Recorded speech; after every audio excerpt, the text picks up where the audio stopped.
Hello नमस्कार and welcome C one current affairs and GK world. मैं हूं आशीष और आज मैं आप लोग के साथ बीपीएससी का प्रीवियस ईयर क्वेश्चन को डिस्कस करने वाला हूं, जो कि 66वीं बीपीएससी का होने वाला है। तो जैसा कि मैंने आप लोग को कहा था कि हम लोग बीपीएससी के प्रीवियस क्वेश्चन को जल्द आपके बीच लेकर आने वाले हैं, तो आज यह वीडियो सीरीज का पहला प्रीवियस ईयर क्वेश्चन होने वाला है। इसमें हम 66वीं बीपीएससी का प्रीवियस ईयर क्वेश्चन को डिस्कस करेंगे। जो भी जितने जीके के क्वेश्चंस हैं 66वीं बीपीएससी के, उसको हम पूरा देखेंगे और उसको पूरे एक्सप्लेनेशन के साथ पढ़ने की कोशिश करेंगे। आई होप आपको हमारा ये छोटा सा प्रयास आपको अच्छा लगेगा और आप इससे बहुत कुछ सीख पाएंगे और बहुत कुछ एक्स्ट्रा फैक्ट जान पाएंगे। हमारे प्रत्येक क्वेश्चन से लगभग आपको 3 फैक्ट, कम से कम 3 फैक्ट, अगर आप 30 क्वेश्चन भी करते हैं तो आपके पास अप्रॉक्स 120 क्वेश्चंस का नॉलेज आपके साथ होगा, क्योंकि हम लोग इसमें हर एक क्वेश्चन के साथ उसका फैक्ट डिस्कस करेंगे, उसके रिलेटेड हर चीज़ को डिस्कस करने वाले हैं। तो ये वीडियो बहुत ही इंपॉर्टेंट होने वाला है, बहुत ही आपके लिए लाभदायक होने वाला है, क्योंकि आपको इसमें डिटेल नॉलेज भी दिया जाएगा। तो चलिए बिना किसी देरी के लिए किए हुए आज का हम लोग पहला क्वेश्चन शुरू करते हैं। हमारा ये 66वीं बीपीएससी का भारतीय इतिहास का क्वेश्चन है। हमारा पहला क्वेश्चन है कि निम्न में से किस हड़प्पन नगर में जूते हुए खेतों के निशान मिले हैं। तो इसका राइट आंसर है आपका ऑप्शन नंबर ए, कालीबंगन में आपको जूते हुए खेतों के निशान मिले हैं। तो चलिए थोड़ा कुछ कालीबंगन के बारे में जानते हैं। कालीबंगन आपका जो है वो रावी नदी के किनारे स्थित है। चलिए कुछ सिंधु सभ्यता के बारे में भी जानते हैं। सिंधु सभ्यता की खोज वर्ष 1921 में हुई थी। कब हुई थी? आपका 1921 में हुई थी, ठीक है। और इसको खोज किसने की थी? दयाराम साहनी ने किया था। यह रावी नदी की स्थित तट पर स्थित है, यह मैं आपको पहले ही बता चुका हूँ। सिंधु घाटी सभ्यता के दौरान जूते हुए खेत के प्रमाण आपको कालीबंगन से मिले हैं। तो कालीबंगन किससे रिलेटेड है? आपका सिंधु सभ्यता से है, इसलिए सिंधु सभ्यता के बारे में जानना जरूरी है। इसकी खोज हुई थी 1921 में। किसने की थी? दयाराम साहनी ने की थी। और इसी के दौरान आपको जूते हुए खेत के साक्ष्य मिले हैं आपको। कहाँ? कालीबंगन में। और जानते हैं, चलिए कालीबंगन आज के डेट में आपका राजस्थान में स्थित है। सिंधु घाटी सभ्यता के दौरान नर्तकी और कांस्य की मूर्ति मोहनजोदाड़ो से प्राप्त हुई थी। तो मोहनजोदाड़ो ये जो है ऑप्शन नंबर सी आपका, इससे आपका क्या मिला था? कांस्य की मूर्ति नर्तकी करते हुए यहाँ से मोहनजोदाड़ो से प्राप्त हुई थी। तो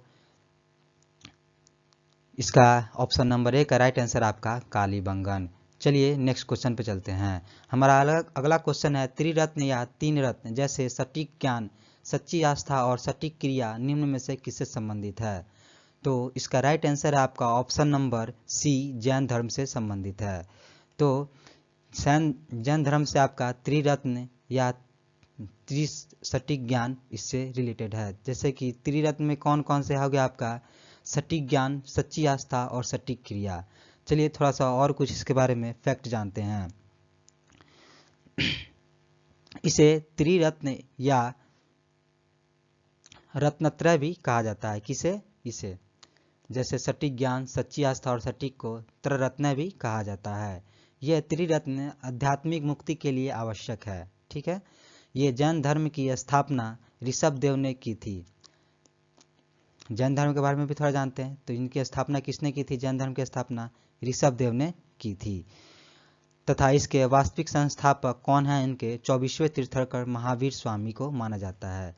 स्थापना तो आपको किसने की थी? ऋषभदेव ने की थी, लेकिन इसके वास्तविक संस्थापक 24वें महावीर स्वामी को माना जाता है।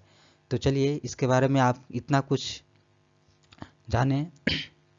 चलिए अब नेक्स्ट क्वेश्चन में चलते हैं। इसमें से किस शासक ने चतुर्थ बौद्ध संगति कश्मीर में आयोजित की? चलिए नेक्स्ट क्वेश्चन है हमारा, इनमें से किस शासक ने चतुर्थ बौद्ध संगति कश्मीर में आयोजित की है? तो इसका राइट आंसर है आपका ऑप्शन नंबर सी, कनिष्क ने। कनिष्क के शासन ने चतुर्थ बौद्ध संगति को कश्मीर में आयोजित किया है। तो चलिए देखते हैं 4 आदमी कौन कौन थे। ये ऑप्शन आपका दिया हुआ है, इसका राइट आंसर आपका option number C Kanishka. Kanishka आपका राइट आंसर है, तो कनिष्क को आप देख लीजिएगा। इसके अलावा अशोक, अजातशत्रु और कालाशोक, इन तीनों के बारे में भी जानते हैं। चलिए जानते हैं इसमें प्रथम बौद्ध संगति। प्रथम बौद्ध संगति आपका हुआ था राजगीर में, ठीक है। और इसके किसके शासनकाल में हुआ था? अजातशत्रु के शासनकाल में हुआ था। कब हुआ था? 483 ईसा पूर्व। और इसके अध्यक्ष कौन थे? महाकश्यप थे, ठीक है। यह हो गया आपका प्रथम बौद्ध संगति के बारे में। चलिए द्वितीय बौद्ध संगति के बारे में जानते हैं। यह आपका हुआ था वैशाली में। कौन थे उसमें? कालाशोक थे, ठीक है।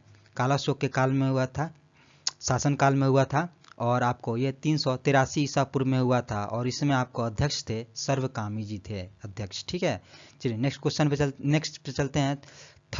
तृतीय बौद्ध संगति कहाँ हुआ था? पाटलिपुत्र में हुआ था, ठीक है। और उस समय किसके शासन काल में हुआ था? अशोक के शासन काल में हुआ था। कब? 251 ईसा पूर्व में। और इसके अध्यक्ष कौन थे? मोगलीपुत्र तीस्थ थे, ओके। और आपका चतुर्थ बौद्ध संगति आपका कनिष्क के टाइम हुआ था। और यह कुंडल वन में हुआ था, कहाँ? कश्मीर में। और ईस्वी की प्रथम शताब्दी में हुआ था। और इसके अध्यक्ष कौन थे? वसुमित्र थे। तो ये चीज़ आप ये चारों फैक्ट ध्यान में रखिएगा। आप वीडियो को रिमाइंड करके इसे आराम से अपने बुक में नोट जरूर कर लीजिएगा। चलिए हम लोग नेक्स्ट क्वेश्चन पे चलते हैं। हाँ, और एक चीज़ आपको बताता हूँ, इसका एक ट्रिक है, अका अक। ये अ का अक अगर आपको चतुर्थ बौद्ध मतलब बौद्ध संगति से क्वेश्चन है तो किसके शासन काल में आया, तो आप ये चीज़ बस एक चीज़ याद रखिएगा, अका अक। अ से अशोक, क से का से कालाशोक, ठीक है। फिर अका हो गया, अब अक अजातशत्रु और अ से अजातशत्रु और क से कालाशोक, ठीक है। अका अ से अशोक, क से कनिष्क, अका अक हो गया आपका एक ट्रिक, ये याद रखिएगा। जब भी आपके मतलब बौद्ध संगति आए तो एक चीज़ याद रखना, अका अक, अजातशत्रु, कालाशोक, अशोक, कनिष्क, ठीक है। चलिए नेक्स्ट क्वेश्चन पे चलते हैं हम लोग। निम्न में से किस भारतीय दर्शन ने परमाणु सिद्धांत का प्रतिपादन किया? तो इसका राइट आंसर है आपका ऑप्शन नंबर डी, वैशेषिक ने परमाणु सिद्धांत का आपका प्रतिपादन किया। चलिए थोड़ा सा इनके बारे में जानते हैं। परमाणु दर्शन का सिद्धांत किसने दिया था? वैशेषिक ने दिया था, ठीक है। वैशेषिक दर्शन कर्नाद द्वारा प्रतिपादित किया गया था, ठीक है। न्याय दर्शन का संबंध गौतम से है और वहीं सांख्य दर्शन का संबंध कपिल मुनि से है। इसमें आपका न्याय दर्शन दिया हुआ है और सांख्य दर्शन दिया हुआ है। तो न्याय दर्शन का संबंध आपका किससे है? ये जो न्याय दर्शन दिया हुआ है इसका संबंध आपका किससे है? इसका संबंध आपका गौतम से है। और वही सांख्य दर्शन का संबंध आपका किससे है? तो इसका संबंध आपका कपिल मुनि से है। तो इसका राइट आंसर है आपका ऑप्शन नंबर डी। इसके बारे में हम लोग ये फैक्ट भी जान लिए। चलिए अब हम लोग नेक्स्ट क्वेश्चन पे चलते हैं। हमारा अगला क्वेश्चन है आपका भारतीय इतिहास के मध्यकालीन भाग से जो क्वेश्चन पूछा गया, चलिए उसको देखते हैं। किस दिल्ली सुल्तान ने रक्त एवं लौह की नीति अपनाई थी? किस दिल्ली सुल्तान ने? तो ये कौन थे आपके? हमारे बलबन साहब थे। बलबन जी ने आपको, बलबन जो था वो रक्त और लौह की नीति अपनाई थी, ठीक है। तो चलिए थोड़ा सा इनके बारे में भी जानते हैं। रक्त और लौह की नीति अपनाने वाला बलबन, ठीक है। रक्त और लौह का तात्पर्य यह था कि अपने शत्रुओं के प्रति कठोर नीति। ये जो रक्त एवं लौह है इसका मतलब यही है, अपने शत्रुओं के प्रति क्या है? कठोर नीति है, ठीक है। इसके बाद राज दरबार में सिजदा एवं पैबोस प्रथा की शुरुआत किसने की थी? बलबन ने की थी। सिजदा एवं पैबोस प्रथा की शुरुआत किसने की थी? बलबन ने। अगर आप देख रहे हैं तो जरूर इसे नोट कीजिएगा, सिजदा और पैबोस प्रथा की शुरुआत किसने की थी? बलबन ने की थी। इसे उगलू खां के नाम से भी जाना जाता था। कहीं अब क्वेश्चन पूछ सकता है कि उगलू खां के नाम से किसे जाना जाता है, तो किसे जाना जाता है? बलबन को जाना जाता है। सिजदा और पैबोस की प्रथा की शुरुआत किसने की थी? तो बलबन ने शुरू की थी। चलिए देखिए, एक क्वेश्चन से हम लोग आंसर से कितने सारे एक्स्ट्रा फैक्ट को जान लेते हैं। कितना अच्छा होगा ये, मतलब कि कितना अच्छा रहता है ना कि एक ही क्वेश्चन से अलग अलग फैक्ट को जानना। अच्छा एक विस्तृत इलस्ट्रेट नॉलेज आपको प्रोवाइड हो जाता है। चलिए क्वेश्चन नंबर 6 पे चलते हैं। कौन सा मध्यकालीन भारतीय साम्राज्य व्यापक स्तर पर स्थानीय स्वशासन के लिए प्रसिद्ध था? तो इसका राइट आंसर है आपका ऑप्शन नंबर बी, चोल साम्राज्य था। जो चोल भारतीय साम्राज्य था जो व्यापक स्तर पर स्थानीय शासन के लिए प्रसिद्ध था। ठीक है, तो चलिए इनके बारे में भी कुछ जानते हैं। तो चोल वंश का संस्थापक कौन थे? इसके आपको विजयालय था। चोल साम्राज्य के संस्थापक कौन थे? विजयालय था। नोट कर लीजिएगा आप लोग कि इसके संस्थापक विजयालय था। इस वंश की राजधानी कौन थी? तंजौर थी। ठीक है, राजेंद्र प्रथम के शासनकाल में यह वंश अपने चरमोत्कर्ष पर था। ठीक है, किसके शासनकाल में? आपको राजेंद्र प्रथम के शासनकाल में। यह भी पूछ सकता है आपको कि किसके शासनकाल में यह चरमोत्कर्ष पर था। चोल मतलब साम्राज्य चरमोत्कर्ष पर था, तो राजेंद्र प्रथम के शासनकाल में। ठीक है, चलिए नेक्स्ट और देखते हैं। इसने गुगोईकोंड की उपाधि धारण की थी। किसने? राजेंद्र प्रथम ने गुगोईकोंड की उपाधि धारण की थी। ये भी पूछ सकता है गुगोईकोंड की उपाधि किसने धारण की थी? तो आपका उपाधि किसने धारण की थी?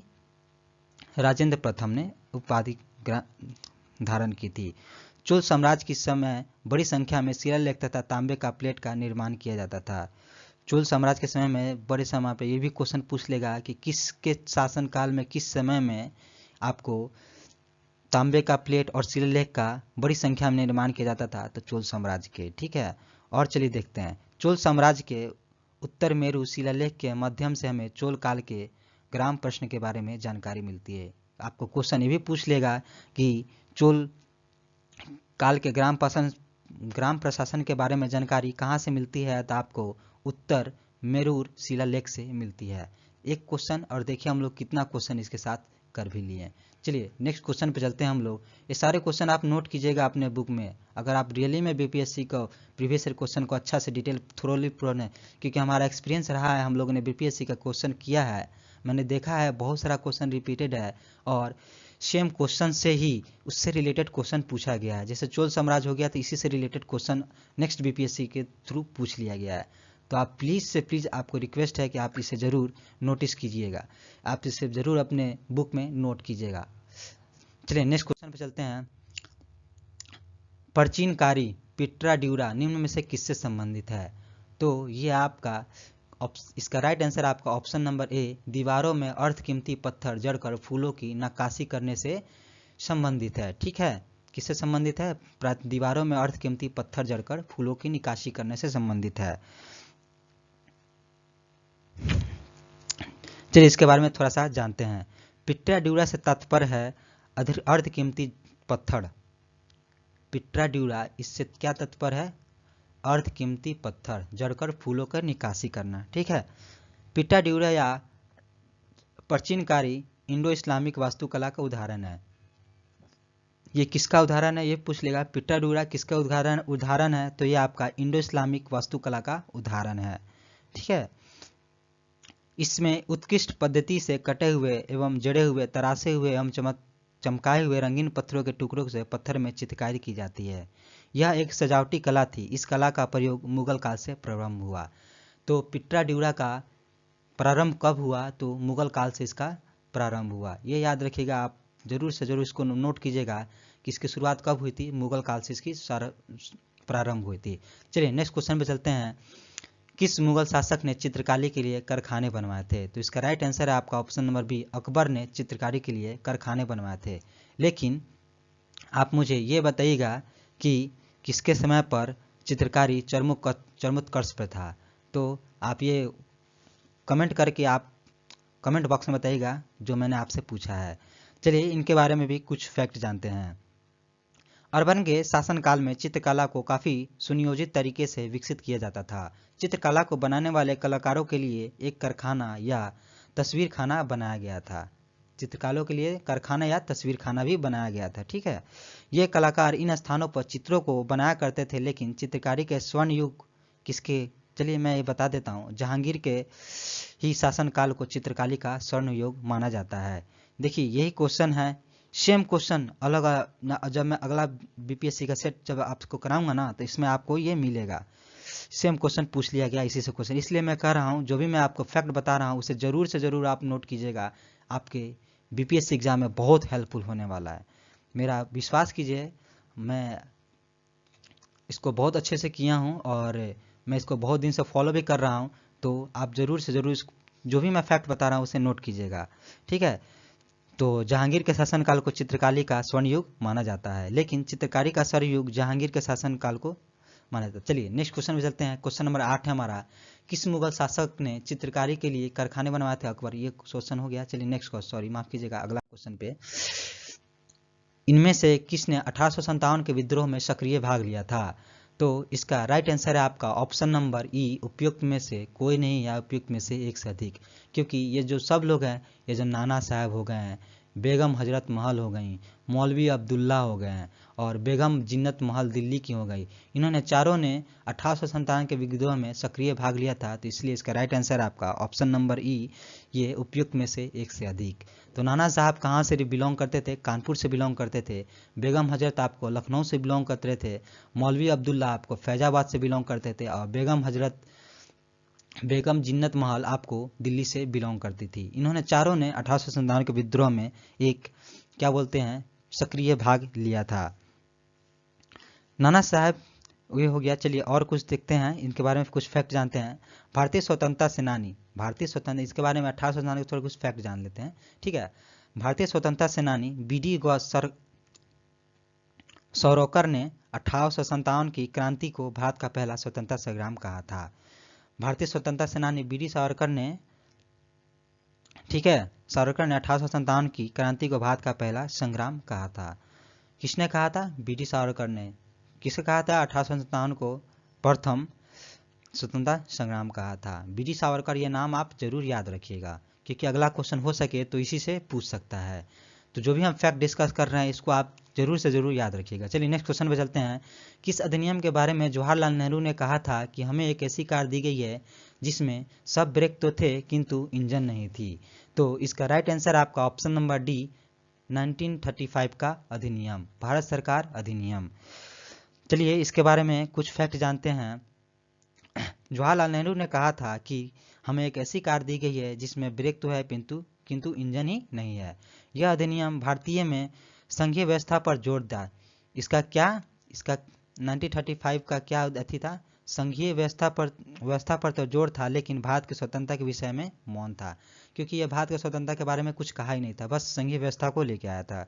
इसलिए जवाहरलाल नेहरू ने ऐसा कहा था, जिसके कारण भारतीय द्वारा इसकी आलोचना हुई, ठीक है। तो इसमें क्या था? आपको संघीय व्यवस्था की तो उल्लेख था, लेकिन भारत की स्वतंत्रता का कोई उल्लेख नहीं था। चलिए थोड़ा सा और कुछ जानते हैं हम लोग। 1919 का अधिनियम किससे रिलेटेड है आपका? ये आपका रोलेट एक्ट से रिलेटेड है, ठीक है। और आपका 1858 का अधिनियम, ये भारत शासन अधिनियम है। 1858 में क्या हुआ था? मुगलों का जो पद था वो समाप्त कर दिया गया था, ठीक है। और 1919 में आपका रोलेट एक्ट आया था। और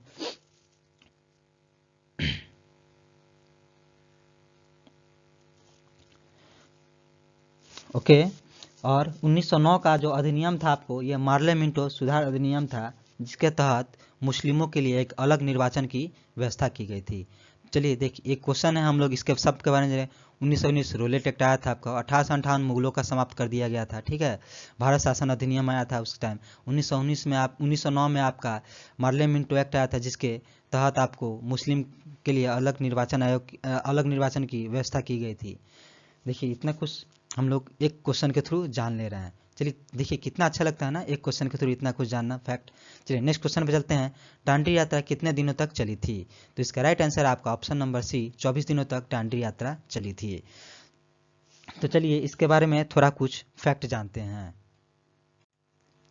चलिए, महात्मा गांधी ने दांडी यात्रा प्रारंभ किया था कब? 12 मार्च 1930 को। कहाँ से? साबरमती से किया था। तो दांडी मार्च कब आरंभ किया था आपको? 12 मार्च 1930 को। कहाँ से आरंभ किया था? साबरमती से आरंभ किया था, जो कि कब तक चला था? 6 अप्रैल 1930 तक। तो टोटल कितने दिन हो गए? 24 दिन हो गए, ठीक है। और ये जाकर दांडी में जाकर के समाप्त हुआ था, ठीक है ना। इसे नमक सत्याग्रह के नाम से भी जाना जाता है। दांडी यात्रा को किसके नाम से जाना जाता है? नमक सत्याग्रह के नाम से जाना जाता है। चलिए और कुछ जानते हैं। गांधी द्वारा आयोजित 24 दिनों तक चली थी यह नमक यात्रा पर लगाए गए अवैध कर के खिलाफ था। यह किसके खिलाफ था? आपका नमक पर लगाए गए अवैध कर के खिलाफ था दांडी यात्रा। चलिए नेक्स्ट क्वेश्चन बदलते हैं। इसमें क्या करना था? जनरली कानून तोड़ना था, जो ब्रिटिशर्स बनाए थे कानून कि हाँ ऐसे इतना कर लेगा ये लेगा, इसको ही तोड़ना था। तो चलिए नेक्स्ट क्वेश्चन पे चलते हैं हम लोग। प्रसिद्ध गीत सरफरोशी की तमन्ना अब हमारे दिल में है के रचयिता कौन है? तो इसका राइट आंसर है आपका ऑप्शन नंबर ही उपयुक्त में से कोई नहीं। आप सोच रहे होंगे इसका रचयिता राम प्रसाद मिस्मिल है, लेकिन नहीं, ये नहीं है। इसके जो रचयिता हैं वो हैं आपको ये बिस्मिल्लाह अजीमाबादी हैं। इसके रचयिता कौन है? बिस्मिल्लाह अजीमाबादी हैं। लेकिन इसको फेमस किसने किया? तो इसको फेमस किया आपको राम प्रसाद बिस्मिल ने इसको फेमस किया था। किसको? सरफरोशी की तमन्ना। चलिए थोड़ा सा और कुछ इसके बारे में फैक्ट जानते हैं। बिस्मिल अजीमाबादी बिहार के क्रांतिकारी थे। अजीमाबादी कहाँ के क्रांतिकारी थे? बिहार के क्रांतिकारी थे, जिन्होंने 1921 में सरफरोशी की तमन्ना को गजल में लिखा था। ठीक है, हालांकि इस गजल को प्रसिद्ध किसने किया था? आपको राम प्रसाद बिस्मिल ने किया था। चलिए ये अच्छा बात है। गजल की यह पंक्ति आज़ादी के समय संघर्ष के दौरान क्रांतिकारियों के लिए एक नए ऊर्जा के संचार के रूप में भी काम करता था। ठीक है, जो इस बात को आप जरूर लिखिएगा। क्वेश्चन आप ध्यान से पढ़िएगा कि रचयिता कौन है और इसे फेमस किसने किया। रचयिता कौन है आपको? यह आपको बिस्मिल्लाह अजीमाबाद हैं, जो कि बिहार के क्रांतिकारी थे। ठीक है, 1921 में। और इसे फेमस किसने किया था? राम प्रसाद बिस्मिल ने। मैं फिर से आपको कह रहा हूँ, आप हर एक फैक्ट को जरूर से जरूर नोट कीजिएगा, क्योंकि हर एक फैक्ट आपके लिए बहुत इंपॉर्टेंट होने वाला है। क्योंकि डायरेक्ट क्वेश्चन आपको इसी में से मिलने वाला है आपकी 67वीं बीपीएससी में हिस्ट्री का क्वेश्चन अगर की बात करें तो हम। चलिए नेक्स्ट क्वेश्चन पे चलते हैं। हमारा अगला क्वेश्चन है क्वेश्चन नंबर 13। बंगाल विभाजन के प्रत्याघात के रूप में कौन सा आंदोलन शुरू हुआ था? तो इसका राइट आंसर है आपका ऑप्शन नंबर सी, स्वदेशी आंदोलन शुरू किया गया था। बंगाल विभाजन जब हुआ था, कब हुआ था? 1905 में। कब? 19 जुलाई 1905 में बंगाल विभाजन का घोषणा की गई थी। इसी के प्रत्याघात के रूप में आपका ये स्वदेशी आंदोलन शुरू किया गया था। और इसे लागू कब की गई थी? 16 अक्टूबर 1905 को लागू किया था। बंगाल विभाजन के विरोध में संपूर्ण देश में स्वदेशी आंदोलन का मनाया गया। इस आंदोलन में भारत में बने माल का प्रयोग करके एवं विदेशी माल का बहिष्कार करके साम्राज्यवादी ब्रिटिश की आर्थिक हानि पहुंचाने के प्रयास की गई थी। ठीक है, इसमें स्वदेशी आंदोलन में क्या था? अपना स्वदेशी सामान यूज कीजिए और विदेशी सामान का बहिष्कार कीजिए, जिससे आपको ये साम्राज्यवादी जो ब्रिटिश सरकार था उसको आर्थिक रूप से थोड़ा सा हानि पहुंचाने की कोशिश की गई थी। तो स्वदेशी आंदोलन से आप इतना याद रखिएगा कि यह आपको स्वदेशी सामान यूज करना है, विदेशी सामान का बहिष्कार करना है। जैसे अभी आप जब देख रहे होंगे बाइकआउट चाइनीज प्रोडक्ट, वैसा ही कुछ है। ठीक है ना? तो एक तरह का अभी के टाइम में अगर ये स्वदेशी आंदोलन की बात करें तो वही बात हो गई, boycott Chinese product, use Indian product, made in India. Okay, तो देखिए ये अगर एक कोई बिगनर्स हैं, आप पहली बार इस वीडियो को देख रहे हैं, तो आप बहुत अच्छे से हर एक फैक्ट को नोट कीजिएगा। ठीक है ना? तो क्योंकि ये बहुत इंपॉर्टेंट है, क्योंकि हर एक चीज़ को एक बहुत अच्छे तरीके से आपको बहुत एक लोअर लेवल से एक ठेठ भाषा में आपको समझाने की कोशिश की जा रही है। अगर आपको हमारा प्रयास अच्छा लग रहा हो तो प्लीज़ इसे लाइक कीजिएगा। चलिए नेक्स्ट क्वेश्चन में देखते हैं। इनमें से 1945-46 में दिल्ली में हुए INA के मुकदमों के पक्ष में पेश हुए वकील थे, ये कौन थे? ये थे हमारे ऑप्शन नंबर बी, भूला लाल देसाई इसका राइट आंसर है। INA के मुकदमों में के पक्ष में पेश हुए वकील थे भूला लाल देसाई। चलिए इनके बारे में कुछ फैक्ट जानते हैं। आज़ाद हिंद फौज के अधिकारी कर्नल प्रेस सहगल, कर्नल गुरुबख्श सिंह तथा मेजर जनरल शाहनवाज खान पर 1945-46 में संयुक्त रूप से मुकदमा चलाया गया था। किसके खिलाफ?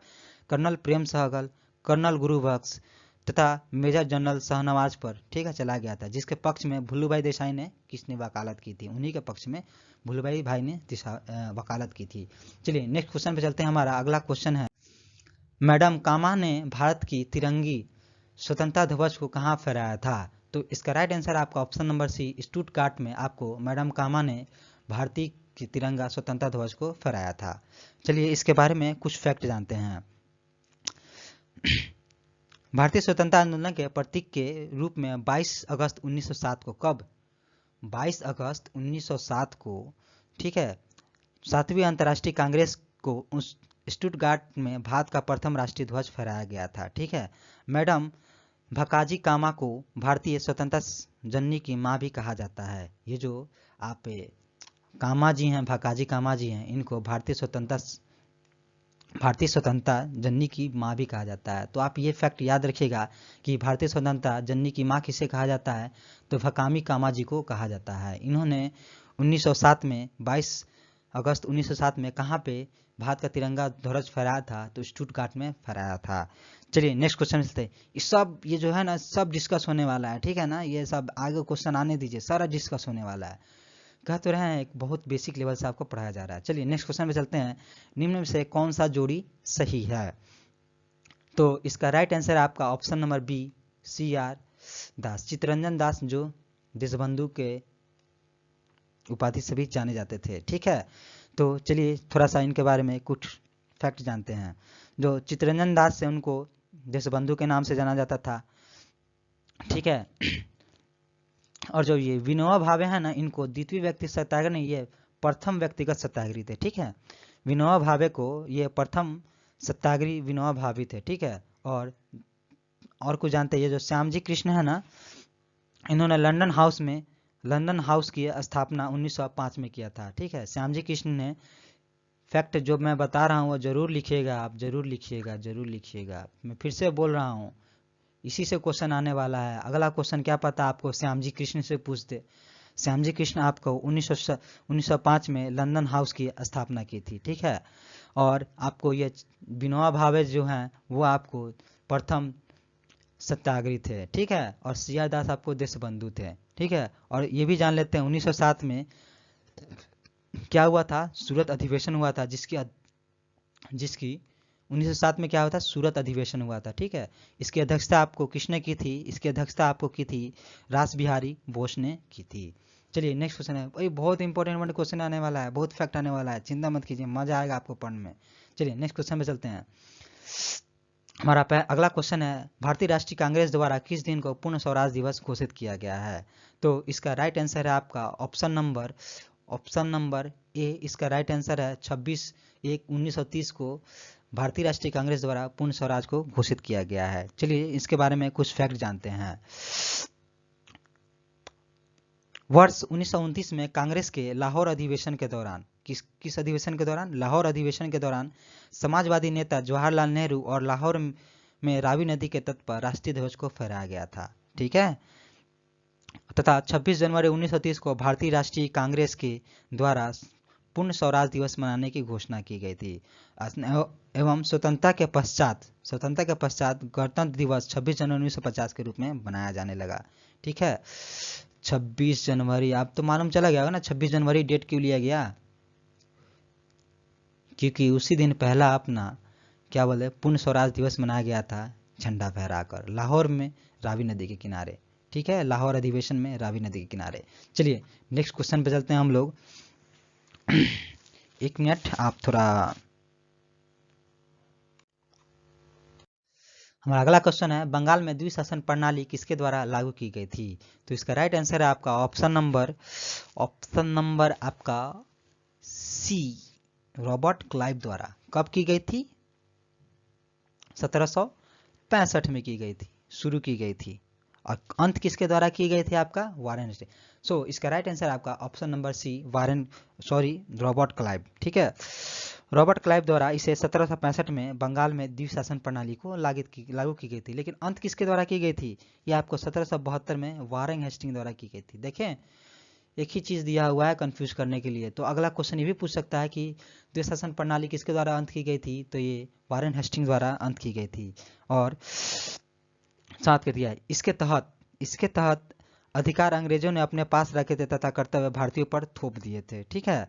वारेन हेस्टिंग बंगाल के पहले वारेन हेस्टिंग जो थे बंगाल के पहले गवर्नर जनरल थे। ये एकमात्र ऐसे गवर्नर थे जिन पर महाभियोग का मुकदमा चला था, ठीक है। ये द्विशासन प्रणाली खत्म किया था, इसके विरोध में इनके ऊपर आपको महाभियोग चला था। और इनको एकदम बरी कर दिया गया, कोई इन पर चार्ज कुछ नहीं लगा, एकदम बेकसूर निकले गए। तो इससे आप याद रखिएगा, रॉबर्ट क्लाइव द्विशासन प्रणाली शुरू की गई थी, लेकिन वारेन हेस्टिंग इसको बंद किए थे। इसी के कारण इनको क्या बोलते हैं, इन पर महाभियोग चला गया। कब हुआ था? रॉबर्ट क्लाइव ने कब स्टार्ट की थी? 1765 में। कब इसको वारेन हेस्टिंग में ख़त्म किया था? 1772 में, ठीक है। तो और इसको जो वारेन हेस्टिंग थे वो बंगाल के पहले गवर्नर जनरल थे। देखिए एक क्वेश्चन और 5 क्वेश्चन एक्स्ट्रा फैक्ट आपके साथ फ्री मिल रहा है, ठीक है। तो इस फैक्ट को आप जरूर से जरूर ध्यान में रखिएगा। चलिए नेक्स्ट क्वेश्चन में चलते हैं, इसे नोट भी कीजिएगा आप। इनमें से किसने 1893 में शिकागो में आयोजित धर्म संसद में भाग लिया था? तो इसका राइट आंसर है आपका, ये तो बच्चा बच्चा सबको जानता है, स्वामी विवेकानंद। क्या व्यक्तित्व था इनका, औसम व्यक्तित्व था।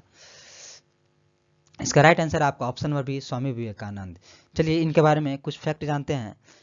ये कब हुआ था? 11 सितंबर 1893 को शिकागो में अमेरिका में आयोजित धर्म सम्मेलन में स्वामी विवेकानंद ने भारत का प्रतिनिधित्व किया था। भारत का प्रतिनिधित्व किसने किया था धर्म सम्मेलन में? स्वामी विवेकानंद किया था। कब किया था आपको? 11 सितंबर 1893 को। तो ये डेट भी आप, डेट अगर याद नहीं रख सकते तो कम से कम ईयर आप जरूर याद रखिएगा। इस सम्मेलन में दुनिया भर के धर्म प्रतिनिधियों ने हिस्सा लिया था। स्वामी विवेकानंद के बचपन का नाम क्या था? देवदत्त था, नरेंद्र दत्त था, तथा इन्हें भारत का आध्यात्मिक गुरु भी माना जाता है। आध्यात्मिक गुरु किन्हें माना जाता है? स्वामी विवेकानंद को माना जाता है। इनके गुरु कौन थे? ये थे श्री रामकृष्ण जी थे। इन्होंने स्वामी विवेकानंद ने ही 1897 में रामकृष्ण मिशन की स्थापना की।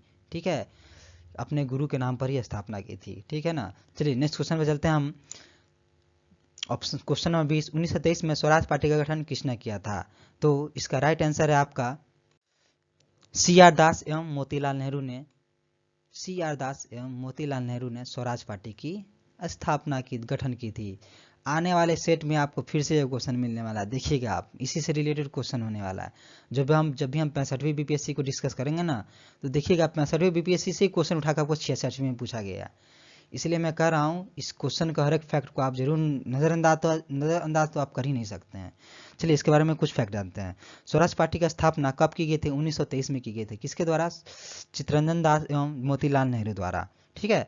असहयोग आंदोलन की समाप्ति के बाद कांग्रेस के विभिन्न नेताओं में असंतोष था। इसी विवाद को लेकर मोतीलाल नेहरू तथा चित्तरंजन दास को अलग होकर स्वराज पार्टी का गठन किया। इसका मुख्य उद्देश्य व्यापक सभाओं में प्रवेश कर सरकार की नीतियों को आलोचना करना था। इसका मुख्य उद्देश्य क्या था? सरकार की जो भी आपको क्या बोलते हैं,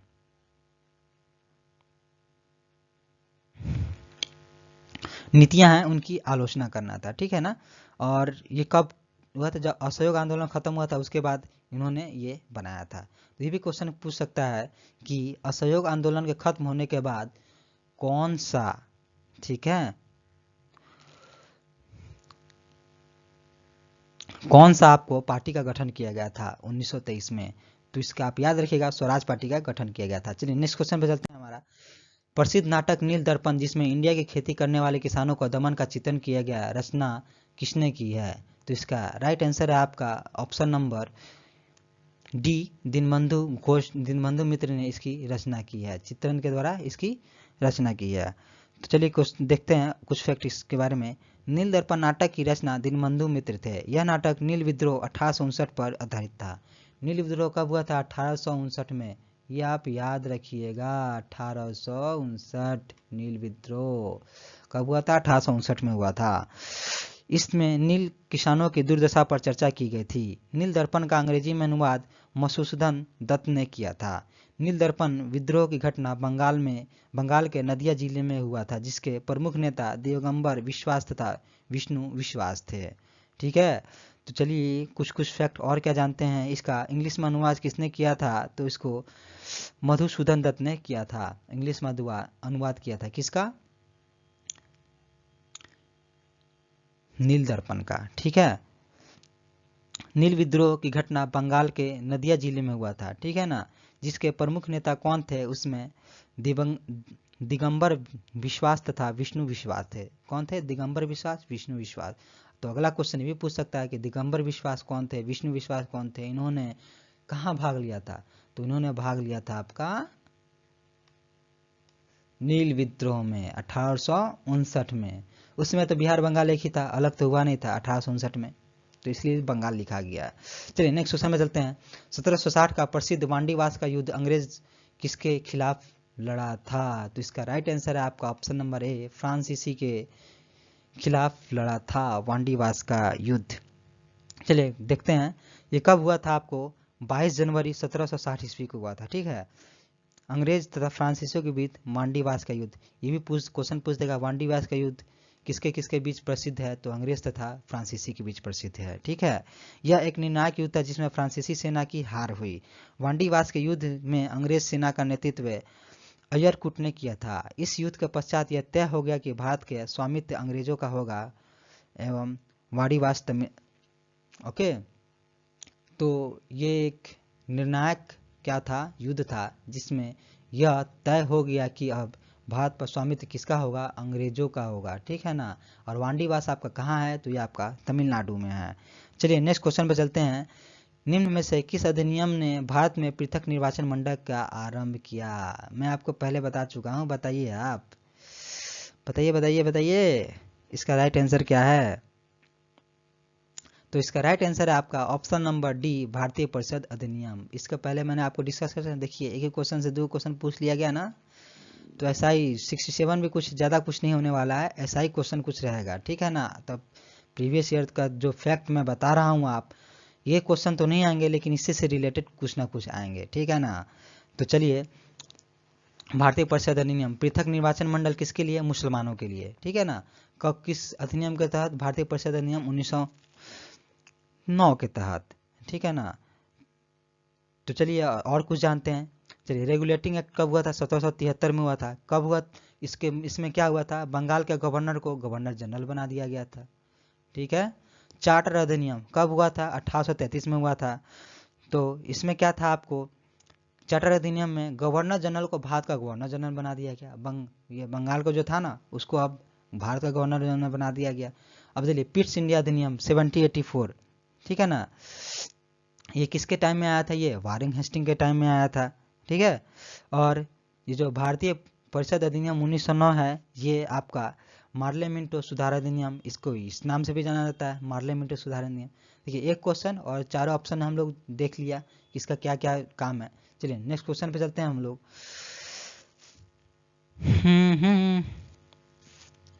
चलिए, अगला क्वेश्चन हमारा, 1831 में बुद्धो भगत के नेतृत्व में कोल विद्रोह किस क्षेत्र में हुआ?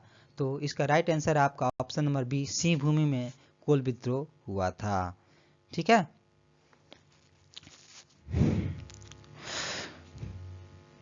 चलिए कुछ एक्स्ट्रा फैक्ट जानते हैं। इस विद्रोह के प्रमुख नेता कौन थे? बुद्धो भगत थे।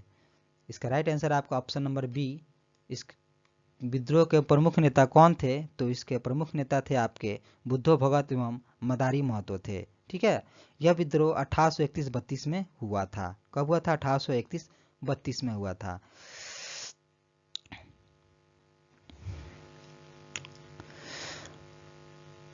चलिए नेक्स्ट क्वेश्चन पे चलते हैं हम लोग। निम्न में से किस कॉलेज में गांधी जी ने पढ़ाई की थी?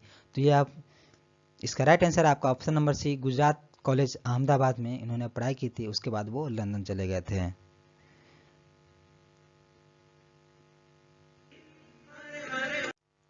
चलिए नेक्स्ट क्वेश्चन पे चलते हैं।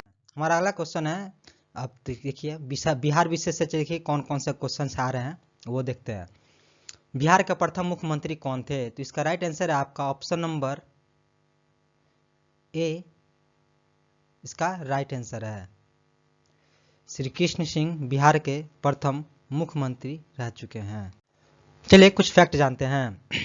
बिहार के प्रथम मुख्यमंत्री डॉक्टर श्री कृष्ण सिंह थे। 1937 में गठित प्रथम कांग्रेसी मंडल में वे मुख्यमंत्री बने। स्वतंत्रता पश्चात 1946 से 61 तक वे मुख्यमंत्री थे।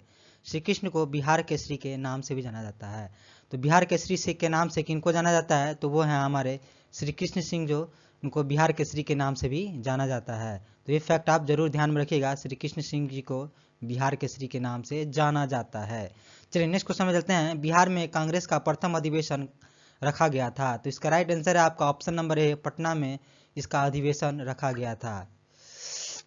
कांग्रेस का अधिवेशन कहाँ रखा गया था? पटना में रखा गया था। चलिए नेक्स्ट इसके बारे में कुछ फैक्ट जानते हैं। तो बिहार में कांग्रेस का अधिवेशन कब रखा गया था? 1912 में बांकीपुर पटना में आयोजित किया गया था। इसकी अध्यक्षता किसने की थी? RN मधोलकर ने इसकी अध्यक्षता की थी। जो कांग्रेस का अधिवेशन रखा गया था पटना में, उसकी अध्यक्षता किसने की थी? RN मधोलकर ने की थी। चलिए नेक्स्ट देखते हैं। इसके बाद 1922 में कांग्रेस का अधिवेशन हुआ जिसकी अध्यक्षता चित्तरंजन दास ने की थी। 1912 के बाद कब हुआ था? 1922 में हुआ था। कहाँ हुआ था? गया में हुआ था। अगला अधिवेशन कहाँ हुआ था? बिहार में, गया में हुआ था। कब हुआ था? 1922 में हुआ था। जिसकी अध्यक्षता किसने की थी? चित्तरंजन दास ने की थी। पटना में हुआ था, उसकी अध्यक्षता किसने की थी? तो आपको RN माधेलकर ने की थी। तो देखिए इतने सारे फैक्ट आप जरूर से जरूर ध्यान में रखिएगा क्योंकि इससे रिलेटेड क्वेश्चन आने वाले हैं आपको 67वीं BPSC में। चलिए नेक्स्ट क्वेश्चन पे चलते हैं।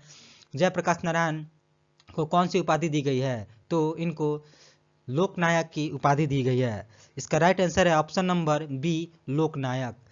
लोकनायक की उपाधि किसको दी गई है? जयप्रकाश नारायण को दी गई है। 1947 में इंदिरा सरकार के खिलाफ संपूर्ण क्रांति का नारा दिया था। कब दिया था? 1974 में, माफ कीजिएगा 1974 में इंदिरा सरकार के खिलाफ संपूर्ण क्रांति का नारा दिया था। 1942 में भारत छोड़ो आंदोलन के दौरान आजाद दस्ता का गठन किया था। जयप्रकाश नारायण ने 1942 में भारत छोड़ो आंदोलन के दौरान किसकी कौन सी मतलब गठन किया था? तो आजाद दस्ता का गठन किया था। 1998 में भारत दौरान इन्हें भारत रत्न से सम्मानित किया गया। इन्हें भारत रत्न में दिया गया। कब दिया गया है? 1998 में दिया गया है। चलिए नेक्स्ट क्वेश्चन पे चलते हैं। बिहार की स्थापना कब की गई थी? तो इसका राइट आंसर आपका ऑप्शन नंबर बी, 1912 में बिहार की स्थापना की गई थी। चलिए इसके बारे में कुछ फैक्ट जानते हैं। बंगाल से पृथक कर बिहार राज्य की स्थापना कब की? 22 मार्च 1912 को हुई थी। 1936 में उड़ीसा को बिहार से अलग किया। बिहार को उड़ीसा से कब अलग किया गया? 1936 में। 2000 में झारखंड को बिहार से अलग कर दिया गया और 22 मार्च को बिहार दिवस के रूप में मनाया जाता है। बिहार दिवस कब मनाया जाता है? 22 मार्च को मनाया जाता है। उड़ीसा से कब अलग हुआ? 1936 में। बंगाल से कब अलग हुआ? 1912 में अलग हुआ। ठीक है, 22 मार्च याद रखिएगा आप। और आपको बिहार दिवस के रूप में कब मनाया जाता है? 22 मार्च को मनाया जाता है। तो इतने सारे फैक्ट आप जरूर इस क्वेश्चन से याद रखिएगा। चलिए नेक्स्ट क्वेश्चन पे चलते हैं। बिहार में 3 कठिया पद्धति से में नील की खेती के लिए भूमि का कितना भाग अमानत है? इसके क्वेश्चन में ही आंसर है 3 कठिया, यानी कि 3 किस में है? 3 कठिया 20। देखिएगा जो 3 वाला 3/20 है उसका राइट आंसर। इसका राइट आंसर आपका ऑप्शन नंबर सी, 3/20। बिहार के चंपारण जिले के किसान 3 कठिया पद्धति से शोषित थे। कहाँ के? चंपारण जिले के किसान किससे 3 कठिया किससे शोषित थे? 3 कठिया पद्धति से शोषित थे। ठीक है, इस पद्धति के अनुसार किसानों को अपनी भूमि के 20 कट्ठे जमीन पर 3 कट्ठे नील की खेती करना अनिवार्य हो गया था। अगर किसी किसान के पास 20 कट्ठा जमीन है तो उस पर 3 कट्ठा नील का खेती करना अनिवार्य हो गया था। गांधी जी द्वारा चलाया गया चंपारण सत्याग्रह कब हुआ था? 1917 में। के पश्चात इस पद्धति को समाप्त किया गया। इस पद्धति को कब समाप्त किया गया? 1917 में। किसके द्वारा? गांधी जी द्वारा समाप्त किया गया था। 3 कट्ठिया समझ गया आ गया ना? 20 कट्ठा में 3 कट्ठा पर नील का खेती करना अनिवार्य था। ठीक है ना। नेक्स्ट क्वेश्चन पे चलते हैं। रामविलास पासवान ने अपना पहला राजनीतिक सफर किस राजनीतिक दल से प्रारंभ किया था? तो इसका राइट आंसर है आपका ऑप्शन नंबर सी, संयुक्त सोशलिस्ट पार्टी से प्रारंभ किया था।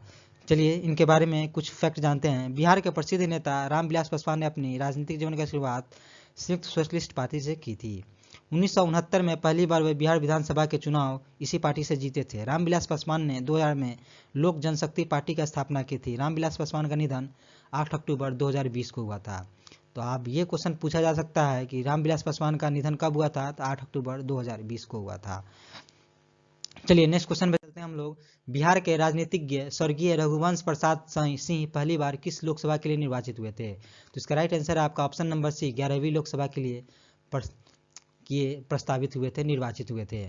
तो एक चीज़ मैं और आपको से कहना चाहता हूँ कि जो भी आर्चरी मतलब जो भी निधन है, अगर कोई वो नेता है तो उससे रिलेटेड जो भी फैक्ट है वो उसके आप जरूर करके आइएगा। हम कोशिश कर रहे हैं कि आपको उसके फैक्ट करा दिए जाए ताकि आपको एग्जाम में कोई भी क्वेश्चन अधूरा ना रहे आपसे।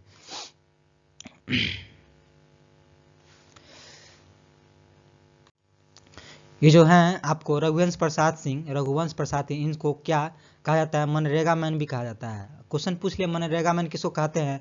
तो रघुवंश प्रसाद सिंह को कहते हैं। उन्हें 11वीं लोकसभा में चुने गए थे। ठीक है, इसके अलावा आपको इनका निधन कब हुआ था? 13 सितंबर 2020 को हुआ था। ठीक है ना। चलिए नेक्स्ट क्वेश्चन बदलते हैं। चंपारण में इंडिगो के किसानों की दशा की ओर गांधी जी का ध्यान किसने आकर्षित किया? तो इसका राइट आंसर आपका ऑप्शन नंबर डी, राजकुमार शुक्ल ने चंपारण में इंडिगो के किसानों की दशा को कहाँ गांधी जी की ओर आकर्षित किया था, ध्यान आकर्षित किया था। ठीक है, चलिए कुछ और जानते हैं।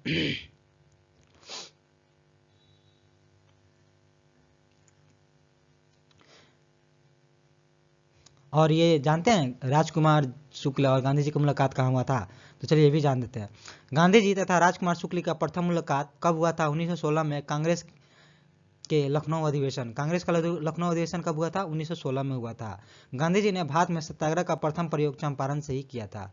कहाँ से किया था सत्याग्रह का आरंभ? चंपारण से ही किया था। इनका दोनों आदमी का जो भेंट है वो कहाँ पे हुआ था? आपको लखनऊ अधिवेशन में हुआ था। कब हुआ था? 1916 में हुआ था। वहीं पर राजकुमार शुक्ल ने आपको इंडिगो के किसानों की दशा के बारे में गांधी जी का ध्यान को आकर्षित किया था। चलिए नेक्स्ट क्वेश्चन में चलते हैं। प्राचीन महाजनपद मगध की प्रथम राजधानी कौन थी? तो इसका राइट आंसर है आपका ऑप्शन नंबर ई, उपयुक्त में से कोई नहीं, क्योंकि इसका राइट आंसर आपका ऑप्शन नंबर इसका राइट आंसर आपका राजगीर है, जो कि राजगीर ऑप्शन में दिया नहीं है, इसलिए इसका राइट आंसर आपका ई हो जाएगा। चलिए थोड़ा सा कुछ जानते हैं। प्राचीन महाजनपद में मगध की राजधानी राजगिरी थी। उदयन ने अपनी राजधानी को राजगिरी से स्थानांतरित कर पाटलिपुत्रा किया था। मगध महाजनपद की स्थापना बृहदत्त ने की थी। मगध महाजनपद की स्थापना किसने की थी? बृहदत्त ने की थी। ठीक है,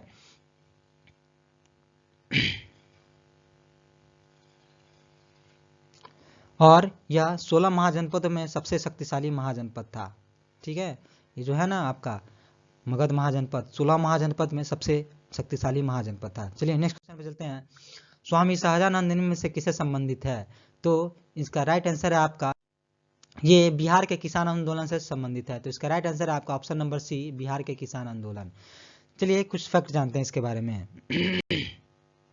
स्वामी सहजानंद सरस्वती बिहार में प्रसिद्ध नेता थे। इन्होंने 1928-29 में प्रांतीय किसान सभा का गठन किया था। कब प्रांतीय किसान सभा का गठन किसने किया था? तो ये स्वामी सहजानंद सरस्वती थे। कब किए थे? 28-29 में किए थे, तथा 1936 में लखनऊ में अखिल भारतीय किसान सभा का भी गठन किया था। अखिल भारतीय किसान सभा का गठन किसने किया था? स्वामी सहजानंद किया था। कब किया था? 1936 में किया था। उसके अलावा आपका ये बिहार में किसान आंदोलन का गठन, किसान सभा का गठन किसने कब किया था? 28-29 में किया था। ठीक है ना, ये चीज़ फैक्ट आप ध्यान रखिएगा। आप मेरी बातों को जरूर नोट कीजिएगा। चलिए नेक्स्ट क्वेश्चन में चलते हैं। निम्न से कौन सा भारत में गांधी जी का प्रथम सत्याग्रह आंदोलन था जिनमें उन्होंने सविनय अवज्ञा आंदोलन का प्रयोग किया? तो इसका राइट आंसर है आपका ऑप्शन नंबर ए, चंपारण में उन्होंने सविनय अवज्ञा आंदोलन का प्रयोग किया था।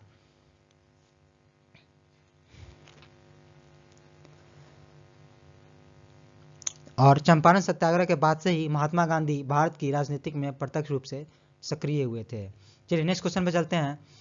बिहार में 1857 के विद्रोह का नेतृत्व किसने किया था? तो इसका राइट आंसर है आपका ऑप्शन नंबर सी, कुंवर सिंह ने इसका नेतृत्व किया था। ठीक है, देखते हैं। नाना साहब कानपुर में किए थे। ठीक है, बेगम हजरत आपको लखनऊ में किए थे। देखिए रिपीटेड क्वेश्चन है, ओके, ये कुछ ये नहीं है। बेगम हजरत महल लखनऊ में, लक्ष्मीबाई झांसी में किए थे। ठीक है, उसके अलावा आपको तात्या टोपे कानपुर में किए थे वो लोग। किसका? 1857 में कांत्री का नेतृत्व उन्होंने किया था। चलिए नेक्स्ट क्वेश्चन पे चलते हैं हम लोग। जनजाति और जिले के निम्न जड़ों में से कौन सा सही नहीं है? तो इसका राइट आंसर आपका ऑप्शन नंबर बी, मुंडा जुमई। जो आपका मुंडा जनजाति का विस्तार है आपका उत्तरी बिहार के कुछ जिलों में है। बिहार के कटिहार जिले में इस जनजाति का आबादी लगभग 4.5% के आसपास है। तो मुंडा जनजाति कहाँ है आपका? उत्तरी बिहार में। ठीक है ना, इसलिए ये मुंडा जुमई कोई मैच नहीं करता। चलिए नेक्स्ट क्वेश्चन में चलते हैं।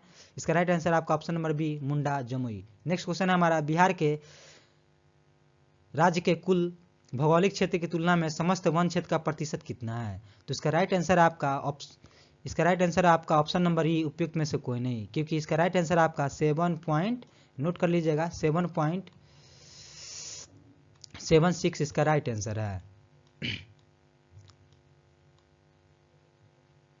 ठीक है, तो नेक्स्ट में 7.27 है, 7.76 नहीं, इसलिए इसका राइट आंसर ऑप्शन नंबर ई लगा है। तो चलिए नेक्स्ट क्वेश्चन पे चलते हैं।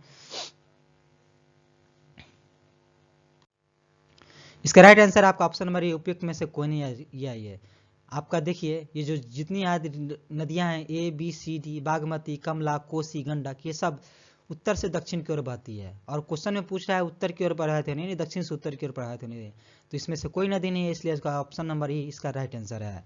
ओके, और आपका जो उत्तर से दक्षिण होने वाले जो कुछ मुख्य नदियां हैं जो मैं आपको बताता हूँ, सोन नदी हो गई, इसके अलावा आपका फाल्गु नदी हो गई, दोनों आपको उत्तर से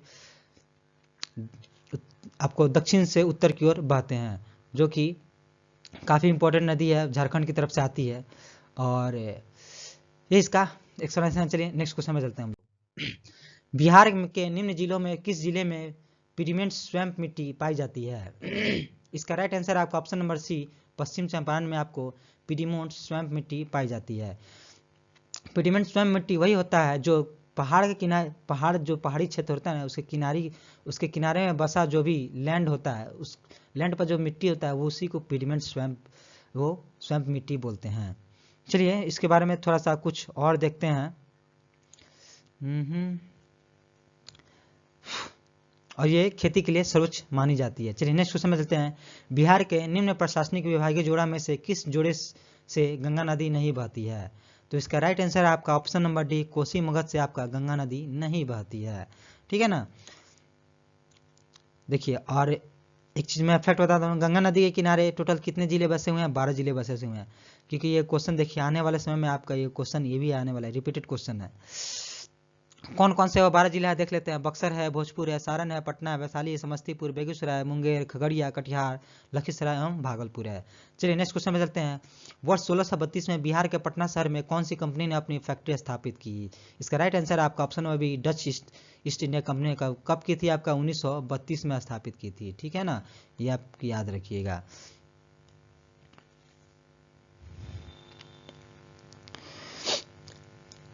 और क्यों स्थापित की?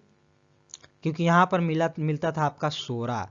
सोरा किसके लिए प्रसिद्ध है? आपका बारूद बनाने के लिए। ठीक है ना, तो इस चीज के लिए वहां पर डचों ने यहाँ पर अपना फैक्ट्री को स्थापित किया था। चलिए 45 नंबर क्वेश्चन देखते हैं। नेक्स्ट क्वेश्चन हमारा है, बिहार सरकार ने अपना अगस्त 2018 में एक नई योजना सतत जियो का पर्सन, ये आपका बिहार का करंट अफेयर्स है, जो कि हम लोग डे टू डे इसको बिहार करंट अफेयर्स नहीं करेंगे, बस आंसर इसका जान लेते हैं। इसका राइट आंसर है आपका ऑप्शन नंबर ई, उपयुक्त में से कोई नहीं। क्योंकि हमें इसको करने से कोई फायदा नहीं है कि हर साल ये चेंज होते ही रहता है।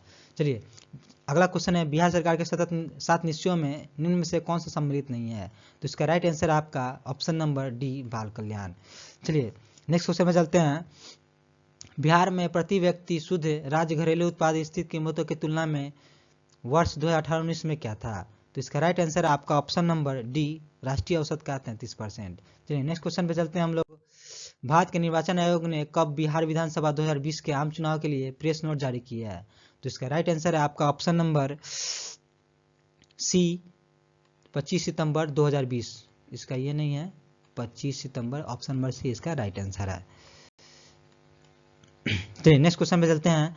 बिहार सरकार ने 1 अप्रैल 2019 से सार्वजनिक वित्तीय प्रबंधन प्रणाली CFMS शुरू की है। यह प्रणाली है आपका, इसका राइट आंसर है आपका ऑप्शन नंबर ई, उपयुक्त में से कोई नहीं या एक से अधिक। चलिए नेक्स्ट क्वेश्चन पे चलते हैं। भारत सरकार ने 2 जनवरी 2020 को बिहार राज्य के कृषि कर्मण पुरस्कार प्रदान किया। यह पुरस्कार दिया गया है किसके लिए गया है? तो इसका राइट आंसर है आपका ऑप्शन नंबर ए, मक्का एवं गेहूं के उत्पादन के लिए दिया गया है। चलिए नेक्स्ट क्वेश्चन पे चलते हैं। भारतीय अर्थव्यवस्था, राज्य व्यवस्था में संविधान पढ़ते हैं हम लोग। अगला है, निम्न में से कौन सा विकेंद्रीकरण का वैशिष्ट नहीं है? तो इसका राइट आंसर है आपका ऑप्शन नंबर सी, स्थानीय समुदाय में आत्मविश्वास को जगाना। यह आपका विकेंद्रीकरण का विशिष्ट नहीं है। चलिए अब हम लोग नेक्स्ट क्वेश्चन पे चलते हैं। हमारा अगला क्वेश्चन है, ब्रिटिश शासनकाल में संविधान के विकास में कौन सा कानून ऐतिहासिक नहीं था? तो ब्रिटिश काल पूछ रहा है, ये 1955 ब्रिटिश काल उसमें था नहीं, तो इसका राइट आंसर आ गया आपका option number D, protection of civil rights act 1955। Bharat में ब्रिटिश सत्ता का प्रभाव 1757 से 1947 तक था। इसी बीच पारित रेगुलेटिंग एक्ट कब हुआ था? 1773 में हुआ था। चार्टर एक्ट कब हुआ था? आपको 1833 में हुआ था। गवर्नमेंट ऑफ इंडिया कब हुआ था? आपको 1919 में हुआ था। और आपको गवर्नमेंट ऑफ इंडिया एक्ट ये कब हुआ था आपको 1935 में हुआ था, ठीक है ना। परंतु protection of civil rights act 1955 में पारित हुआ था, जिसका भारतीय संविधान में विकास में कोई योगदान नहीं है। चलिए नेक्स्ट क्वेश्चन में चलते हैं हम लोग। भारत के संविधान का कौन सा अनुच्छेद भारतीय निर्वाचन आयोग की स्थापना से संबंधित है? तो इसका राइट आंसर है आपका ऑप्शन नंबर ए, अनुच्छेद 324। भारतीय संविधान के भाग 15, चलिए फैक्ट जानते हैं। भारतीय संविधान के भाग 15 के अंतर्गत अनुच्छेद 324 में भारतीय निर्वाचन आयोग का प्रावधानों का वर्णन है। भारत का चुनाव आयोग एक स्वतः संवैधानिक आयोग है जो केंद्र तथा राज्यों में निष्पक्ष चुनाव को निष्पादित करता है। इससे स्थापना कब की गई थी? 25 जनवरी 1950 में हुई थी। तो आप अगर आपसे क्वेश्चन पूछ ले कि अभी यूपी में चुनाव होने वाला है, तो हो सकता है क्वेश्चन चुनाव से भी रिलेटेड हो कि चुनाव आयोग की स्थापना कब हुई थी, तो 25 जनवरी 1950 को हुई थी। नेक्स्ट क्वेश्चन में चलते हैं। विधि का नियम या कानून का अधिराज्य का मतलब क्या है? तो इसका राइट आंसर है आपका ऑप्शन नंबर ए, सभी के लिए एक कानून और सभी के लिए एक न्यायतंत्र, चाहे वो बड़ा हो, छोटा हो, दलित हो, कोई भी हो, बड़ा कास्ट का हो, छोटा कास्ट का हो। ऐसे में कास्ट सिस्टम को तो मानता नहीं, कास्ट सिस्टम तो होना ही नहीं चाहिए था, सबको बराबर मिलना चाहिए था। चलिए इसका राइट आंसर आपका ऑप्शन नंबर है, सभी के लिए बराबर कानून। चलिए नेक्स्ट क्वेश्चन में चलते हैं। पंचायती राज व्यवस्थाओं को 29 संस्थाओं को 29 कार्यों की सूची किस अनुच्छेद के तहत दी गई है? तो इसका राइट आंसर है आपका ऑप्शन नंबर डी, 243 जी के तहत दी गई है। चलिए नेक्स्ट क्वेश्चन में चलते हैं। ऑप्शन नंबर डी इसका राइट आंसर है। चलिए नेक्स्ट क्वेश्चन में चलते हैं। 58 2011 की जनगणना के अनुसार भारत के किस राज्य के आदिवासियों की आबादी का प्रतिशत उसके कुल आबादी का तुलना में सबसे अधिक है? तो इसका राइट आंसर आपका ऑप्शन नंबर सी, मिजोरम की आबादी उसकी कुल आबादी का लगभग 94% है, ठीक है ना। चलिए नेक्स्ट क्वेश्चन पे चलते हैं हम लोग। निम्न कॉफी उत्पादक क्षेत्रों में कौन सा क्षेत्र कर्नाटक में नहीं है? तो इसका राइट आंसर है आपका ऑप्शन नंबर डी, पुलिनेज, जो कि है तमिलनाडु में है, न कि कर्नाटक में है, ठीक है। चलिए नेक्स्ट क्वेश्चन में चलते हैं। भौगोलिक क्षेत्र की दृष्टि से भारत के निम्न जिलों में कौन सा सबसे बड़ा जिला है? तो इसका राइट आंसर आपका ऑप्शन नंबर ए, ले आपका सबसे बड़ा जिला है, ठीक है ना। चलिए नेक्स्ट क्वेश्चन पे चलते हैं। भारत के किस राज्य में वन जीव अभयारण्य सबसे अधिक संख्या में है? तो इसका राइट आंसर है आपका ऑप्शन नंबर सी, महाराष्ट्र में है। टोटल आपको कितना है इसमें? 50 है, ठीक है ना। चलिए नेक्स्ट क्वेश्चन पे चलते हैं हम लोग। खनिज और जिले के निम्न में जोड़े में से कौन सा जोड़ा सही है? तो लाइमस्टोन, कैमूर, माइका, भागलपुर, कटजाइट मधुबनी या लेड जिंक गया? तो इसका राइट आंसर है आपका ऑप्शन नंबर ए, लाइमजाइट कैमूर। कैमूर में आपको लाइमस्टोन मिलता है ज़्यादा। चलिए नेक्स्ट क्वेश्चन पे चलते हैं हम लोग। भौगोलिक क्षेत्र की दृष्टि से जापान का सबसे बड़ा द्वीप कौन सा है? तो आपका द्वीप है होन्शु द्वीप, जिस पर आपका जापान का राजधानी टोक्यो भी स्थित है। फिर नेक्स्ट क्वेश्चन में चलते हैं। ग्रीनलैंड निम्न देशों में से किसका भाग है? तो यह आपका डेनमार्क का भाग है। चलिए नेक्स्ट क्वेश्चन में चलते हैं। निम्न देशों में से किस देश में 2019 की तुलना में सबसे अधिक सोने का उत्पादन हुआ है? तो इसका राइट आंसर आपका ऑप्शन नंबर सी, चीन में हुआ है। उसके बाद आपको चीन के बाद आपको हुआ है ऑस्ट्रेलिया में हुआ है दूसरा, तीसरा रूस में और चौथा आपका अमेरिका में हुआ है। चलिए नेक्स्ट क्वेश्चन पे चलते हैं। निम्न में से किस महाद्वीप में सबसे अधिक देश हैं? तो इसका राइट आंसर आपका ऑप्शन नंबर सी, अफ्रीका में है। टोटल कितने हैं आपका? 54 हैं। उसके बाद आपका एशिया में है 48 है, उसके बाद यूरोप में है 44 है। चलिए नेक्स्ट क्वेश्चन पे चलते हैं हम लोग। उसके बाद उत्तरी अमेरिका में आपका 23 है। चलिए नेक्स्ट क्वेश्चन पे चलते हैं हम लोग। हमारा अगला क्वेश्चन है, निम्न राज्यों में से कौन सा राज्य भारत में सर्वाधिक सौर ऊर्जा उत्पादन करता है? तो इसका राइट आंसर है आपका ऑप्शन नंबर बी, कर्नाटक, ठीक है। चलिए नेक्स्ट क्वेश्चन पे चलते हैं।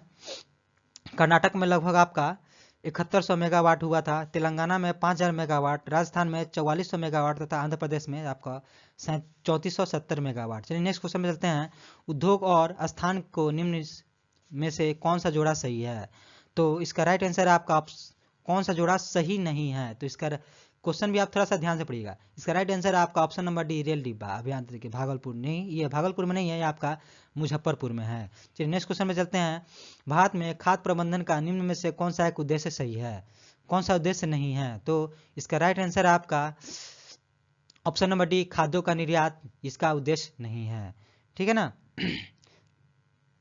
चलिए नेक्स्ट क्वेश्चन पे चलते हैं। हमारा अगला क्वेश्चन है, भारत में राजस्व घाटे का तात्पर्य है कि बी, भारत सरकार अपने उन व्यय को उत्तरपोषण के लिए उधार लेने की आवश्यकता है जो तो पूंजीगत परिसंपत्तियों का निर्माण नहीं करते हैं। तो इसका राइट आंसर आपका ऑप्शन नंबर बी। चलिए नेक्स्ट क्वेश्चन पे चलते हैं। वर्ष 2019-20 में निम्न में से कौन सा देश का सर्वाधिक व्यापारिक भागीदारी वाला देश रहा है? तो इसका राइट आंसर आपका ऑप्शन नंबर ए, संयुक्त राज्य अमेरिका। चलिए नेक्स्ट क्वेश्चन पे चलते हैं हम लोग।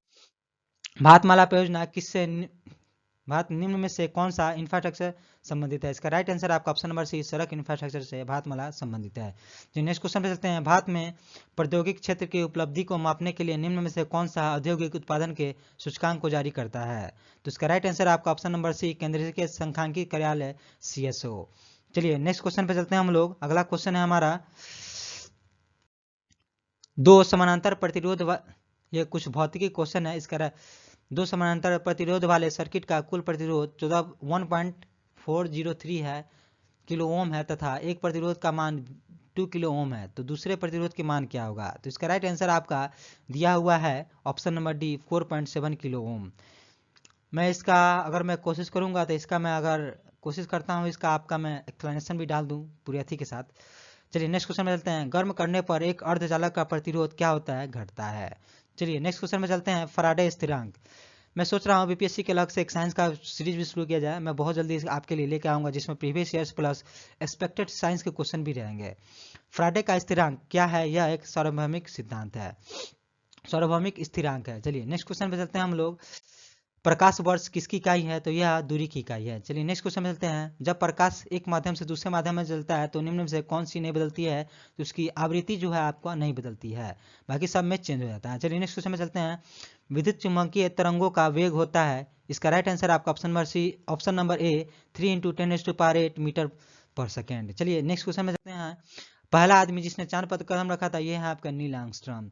सबसे ज़्यादा नेक्स्ट क्वेश्चन है हमारे 81, सबसे ज़्यादा सहनता होती है किसकी होती है? आपका शहद की होती है। सहनता मतलब विस्कोसिटी, गाढ़ापन। चलिए नेक्स्ट क्वेश्चन में चलते हैं। निम्न में से कौन सा ऊष्मा का सबसे अधिक कुचालक है? तो इसका राइट आंसर है आपका ऑप्शन नंबर सी, पारा ऊष्मा का सबसे अधिक कुचालक है। चलिए नेक्स्ट क्वेश्चन पे चलते हैं। प्लूटोनियम 94 Pu-244 का नाभिकीय में न्यूट्रॉन की संख्या कितनी है? तो न्यूट्रॉन की संख्या निकालने के लिए आपको 244 में से ये 94 घटा दीजिएगा तो 148 आपको मिल जाएगा। तो इसका राइट आंसर आपका ऑप्शन नंबर बी, 148। चलिए नेक्स्ट क्वेश्चन में चलते हैं। पुलिस द्वारा नशे में गाड़ी चलाने वाले के सांस की जांच के लिए फिल्टर पेपर क्या होता है? इसका ये राइट आंसर है आपका ऑप्शन नंबर ए, पोटासियम डाइक्रोमेट सल्फ्यूरिक अम्ल का ये पेपर होता है। चलिए नेक्स्ट क्वेश्चन पे चलते हैं हम लोग। चूने का पानी किसके द्वारा दूधिया हो जाता है? तो इसका राइट आंसर आपका ऑप्शन नंबर सी, CO2 के कारण दूधिया हो जाता है। पेट्रोल तथा डीजल के अधूरे जलने पर उत्पन्न होती है कौन सा उत्पन्न होती है? कार्बन मोनोऑक्साइड उत्पन्न होती है। एक गोले का pH3 को 6 में बदलता है, pH3 से 6 बदलता है, इसमें H+ आयन की सांद्रता क्या गुना बढ़ जाती है? तो 1000 गुना बदल जाती है। चलिए नेक्स्ट क्वेश्चन पे चलते हैं हम लोग। रेत और नेफ्थलीन के मिश्रण को किसके द्वारा अलग किया जा सकता है? तो इसका राइट आंसर है आपका ऑप्शन नंबर बी, अश्वन डिस्टिलेशन के द्वारा, सॉरी इसका राइट आंसर आपका ऑप्शन नंबर ए, ऊर्ध्वपतन सब्लिमेशन के द्वारा अलग किया जाता है। चलिए इसका नेक्स्ट क्वेश्चन में चलते हैं। बेंजामिन में सिग्मा और पाई का बंधन कितना है? तो इसका राइट आंसर आपका ऑप्शन नंबर, इसका राइट आंसर है आपका ऑप्शन नंबर सी, 12:3। चलिए नेक्स्ट क्वेश्चन में चलते हैं। यूरिया में उपस्थित होने वाले तत्व कौन है? तो ये चारों जो तत्व है ये यूरिया में उपस्थित होते हैं, उपस्थित होते हैं। तो इसका राइट आंसर आपका ऑप्शन नंबर डी, CHNO। चलिए नेक्स्ट क्वेश्चन पे चलते हैं। अदरक तना है, जड़ नहीं है, क्योंकि यह इसमें नोड और इनटोड दोनों होते हैं। इसका राइट आंसर आपका ऑप्शन नंबर बी। ठीक है, माफ कीजिएगा, थोड़ा सा माउस से मैं कर रहा हूँ इसलिए थोड़ा सा दिक्कत हो जा रहा है। नेक्स्ट क्वेश्चन में चलते हैं। निम्न में से मीठे चीनी कौन है? तो इसका राइट आंसर आपका फ्रुक्टोज सबसे मीठा चीनी है। ओके, इसका राइट आंसर ऑप्शन नंबर ए। चलिए नेक्स्ट क्वेश्चन में चलते हैं। निम्न से कौन सा एक सच्चा फल नहीं है? तो इसका राइट आंसर आपका ऑप्शन नंबर ए, सेब एक सच्चा फल नहीं है। चलिए नेक्स्ट क्वेश्चन पे चलते हैं हम लोग। फलियां अत्यधिक पौष्टिक होती है क्योंकि उसमें प्रचुर मात्रा में क्या होती है? तो प्रोटीन होती है। चलिए नेक्स्ट क्वेश्चन में चलते हैं। लौंग एक मसाला पौधे के किस भाग से प्राप्त होती है? तो ये एक फूल की कली से प्राप्त होती है। चलिए नेक्स्ट क्वेश्चन में चलते हैं। मांसपेशियों के दर्द के उपचार में प्रयोग किया जाने वाला विकिरण है आपका, यह है, इसका राइट आंसर है आपका ऑप्शन नंबर ए, इंफ्रारेड इसका राइट आंसर है। चलिए नेक्स्ट क्वेश्चन में चलते हैं हम लोग। अगला क्वेश्चन है, दूध का किसका घटिया स्रोत है? तो इसका राइट आंसर है आपका option number C, vitamin C का घटिया स्रोत है। 98 क्वेश्चन नंबर हमारा, ग्लूकोज के एथिल अल्कोहल में किस एंजाइम द्वारा बदल दिया जाता है? तो इसका राइट आंसर है आपका ऑप्शन नंबर सी, इसका जाइमेज राइट ऑप्शन है। चलिए नेक्स्ट क्वेश्चन चलते हैं। विटामिन जो रक्त को थक्के बनने में प्रभावित होती है विटामिन के होता है, और महिला सेक्स हार्मोन कौन सा है? आपका एस्ट्रोजन है। चलिए नेक्स्ट क्वेश्चन पे चलते हैं हम लोग। पार्किंसन बीमारी के उपचार के विकास के लिए किसको नोबेल पुरस्कार दिया गया था? तो इसका राइट आंसर है आपका ऑप्शन नंबर ए, आर्विड कार्लसन को दिया गया था। चलिए नेक्स्ट क्वेश्चन चलते हैं। थायराइड ग्रंथि की खराबी किसके कमी के कारण होती है? तो इसका राइट आंसर है आपका ऑप्शन नंबर सी, आयोडीन की कमी के कारण होती है। चलिए नेक्स्ट क्वेश्चन पे चलते हैं। आपका कर्वाहट के लिए मानव जीव का संवेदनशील क्षेत्र कौन सा है? तो इसका राइट आंसर है आपका ऑप्शन नंबर सी, पीछे का भाग। आपका जो टिप होता है उससे आपको मीठा मिलता है, किनारा होता है उससे आपको नमकीन मिलता है, और जो मध्य भाग होता है उससे आपको खट्टापन का महसूस होता है। चलिए नेक्स्ट क्वेश्चन पे चलते हैं। हमारा आज का ये बीपीएससी का सेट यहीं पर समाप्त होता है, और मैं उम्मीद करता हूँ आपको ये वीडियो सीरीज बहुत इंफॉर्मेटिव लगी होगी और बहुत सारा आपको फैक्ट जानने को मिला होगा इसके थ्रू। तो हमारा आपको ये मेहनत कैसा लग रहा है ज़रूर आप कमेंट करके बताइएगा। और इसके अलावा मैं आपसे एक रिक्वेस्ट करना चाहता हूँ कि प्लीज़ हमारे चैनल को लाइक, सब्सक्राइब और शेयर कीजिए, ताकि ज़्यादा से ज़्यादा लोग इसका फ़ायदा उठा सके और ज़्यादा से ज़्यादा लोग ज्ञान अर्जित कर सकें। चलिए इसी के साथ मैं आपको थैंक यू बोलता हूँ, and God bless you all to everyone. Healthy रहिए, स्वस्थ रहिए, हंसते रहिए, मुस्कुराते रहिए।